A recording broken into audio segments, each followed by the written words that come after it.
Hey, Fitting Guy here. We're back in the studio because we have not a new product, but we have a new version of an old product, and you're going to like it, and don't you want to know what it is?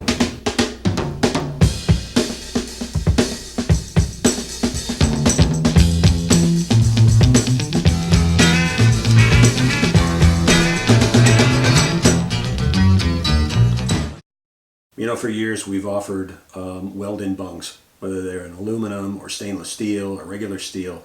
And I've got a lot of tank builders out there, creative guys who are expert level welders, and they make beautiful tank creations.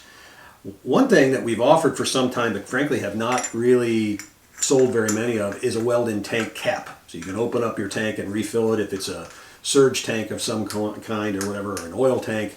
And this is what we've offered, and there's nothing wrong with it, other than it's just kind of ugly. Pretty plain. There's an O-ring seal, and you weld it in and screw on the cap and you're done, but it's less than appealing when it comes to eye appeal. Well, we've stepped up our game and given our tank cap the kind of panache that you're used to getting from Phoenix products. And it has a base that you weld in. It's very nicely finished. These come in several different sizes, and I will put a graphic up here so that you know what those sizes are. It has a cap. Obviously there's an O-ring seal, real nice, embedded in the bottom there. It's not sitting out here where you can see it, so it looks much nicer in its presentation. And it has this nice series of knurls on the end of it to, for grip. You can do the Kung Fu grip. And it's got the Phoenix logo on top. So we're pretty proud of the thing, and I'll be using it. We're pretty proud of the thing. It looks very, very nice. What's that? The production crew back there. There's a huge crew behind the camera. You don't see it, but obviously this is Valley Park, Missouri is the Burbank of Missouri in terms of film production. And they're urging me to reveal something we've been working on for the last year. And you think this is the time? Yes, because some of these are going to be on a racing car, which I'm currently restoring. Soon we're going to start releasing a series of videos called Project Swift, where I'm rebuilding a vintage Swift Formula Ford. If you're not familiar with Formula Ford, Google it, or look at this picture.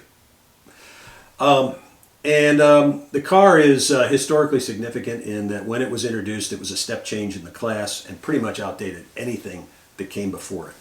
And 30 some odd years later, it is still nationally competitive in the Sports Car Club of America national events. I happen to be planning to go vintage racing with it and hope to have it done by next spring. That's spring of 2020. But we've been making a series of rebuild videos, and we've passed the 180 point. We got all the way down to the bare chassis, had it media blasted, had some welding done to it, and had it painted, and now we're going the other way. And very soon, we get to do some plumbing. There are brake lines to be made. There's a dry sump oil system. There are some catch cans that we're going to need to make, and just some neat stuff. So we're going to start releasing those videos, and they will probably catch up fairly soon to real time, and we'll try and keep steady with the videos, but it's a good project. Along the way, there's going to be some how-tos and how to build a hose properly. I haven't settled in yet on which type of fittings I'm going to use. I'm tempted to go with the latest, greatest, using our crimp fitting line. But I got to tell you, it's a vintage car, so I'm likely to stay traditional with it. But hey, I'm in the fitting business. I can change it as often as I want. It's very different from when I used to race before, and all I did was tighten it down and watch it leak more. But anyway, so that's coming out soon. It's called Project Swift. Keep an eye out for it. And thanks for watching The Fitting Guy. Give us a call. Let us know what your tank needs are, and we'll get you taken care of.